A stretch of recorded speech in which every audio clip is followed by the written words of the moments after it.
issue for development that is the I always have to refer to as the mythical rooftop highway that always comes up when in any discussion of development in the North Country, and so I would just like to know what are your views on I-98 and my view on I-98 is for anybody that supports I-98 to either drive 417 from the bridge, the Prescott Bridge, to Ottawa, or to just take a trip to Governor and drive Route 11 to Governor and then come back through Richville and see what Richville used to be and what it is now. I-98 is not going to bring jobs here. It's going to bring temporary construction jobs. It's going to cost the taxpayers a lot of money, and it's going to provide absolutely no benefit to the area, because all people are going to do is they're going to fuel up in Plattsburgh and drop the hammer and go right straight to Watertown, and they're not going to give this area a second look.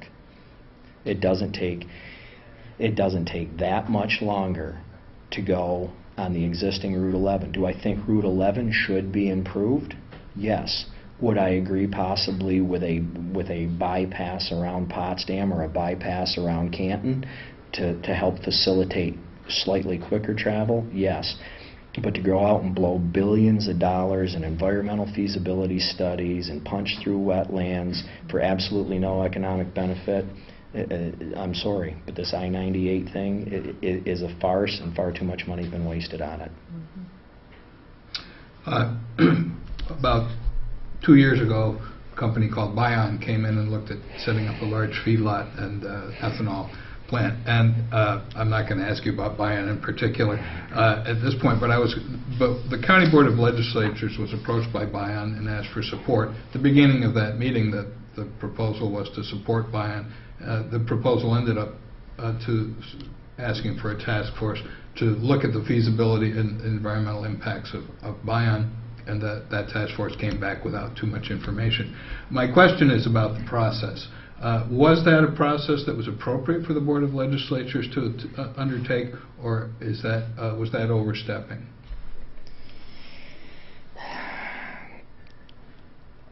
Again, I cannot stand the use of a task force when a task force does nothing. The Bion thing, I mean, okay, fine. Does it work in Hereford, Texas, Meade, Nebraska, and Haskell, Kansas? Yes. Why? Because those are grain-producing areas and they're cattle-producing areas. For that to work here, everything would have had to have been trucked in. Also in those areas, the aquifers are at 500 feet. In St. Lawrence County, it's at 70 feet. So to put that in there, it would have been contaminating our water supply. They had shaky financial grounds to begin with, and the other thing was it didn't take a rocket scientist to figure out that in New York State, new agricultural facilities are tax exempt for 10 years, and Bion's plan was 10 years. So what was the object? They were going to come in, fund a facility with government grants and government loans.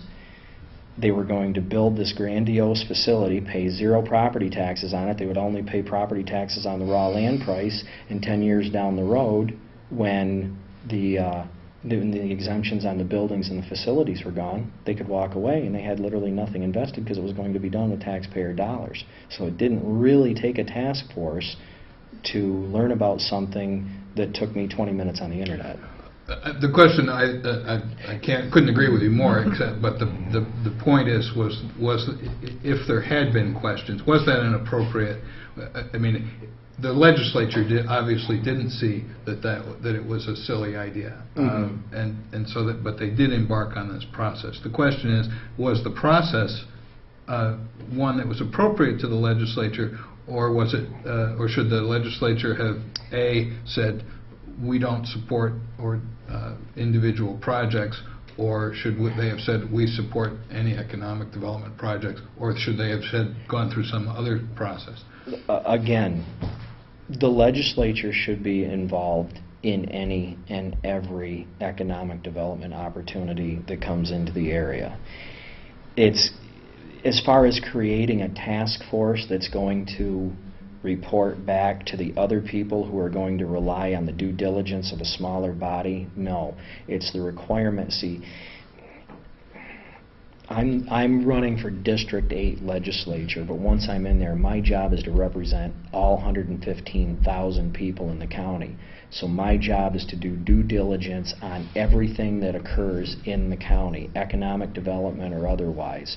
So should a task force have been created? No. All 15 legislators on their own should do their own due diligence within a timely fashion and look into this, and then have a concerted effort to say, you know, this is coming in and this is my findings, not to just rely on a task force. So you don't see the benefit to having the people on the task force were people who were at Clarkson who were involved in manure management, and people at Clarkson who were involved in a lot of the science of it, and they were volunteering for it. And I was just wondering, do you think that each person should do that research on their own? The more people involved, the better. And that's where it's a legislative, you know, to create these task forces and have specific people involved. No, I want everybody to be involved. So having the people at Clarkson involved and reaching out to people that are experts in the matter, yes, the more people that are involved, the more input you have, the more educated a decision you make. So to sit there and say a specific task force, I don't agree with a specific task force. I agree with major community involvement and input from as many people as possible. So would you have used the planning board staff to get the expert opinions, or would you just have each legislator go out and find their own experts? All of the above. All of the above. I mean, the legislature should be doing their own due diligence, and the planning board people should be involved, you know.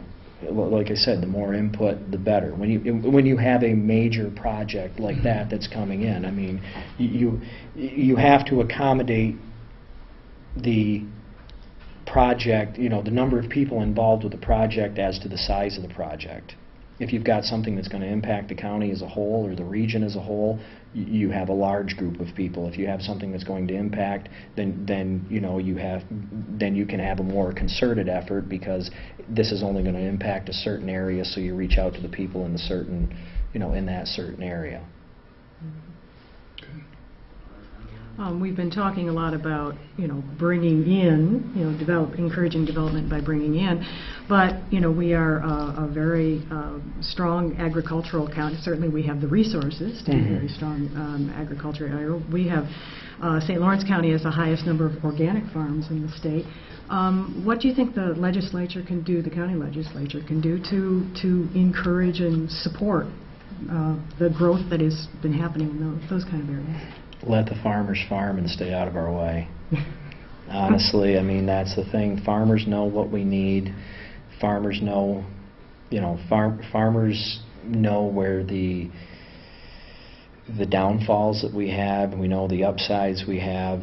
I guess the biggest thing that the legislature can do is continue, you know, make it affordable to farm, do what they can to make it so we're not taxed off our properties, and that's about the best thing that government can do. You know, try to have people help make availability of markets and keep the taxes low so we can afford to farm. Any other, you know, in terms of agricultural infrastructure or whatever, slaughter facilities or anything like that? We're running out of time.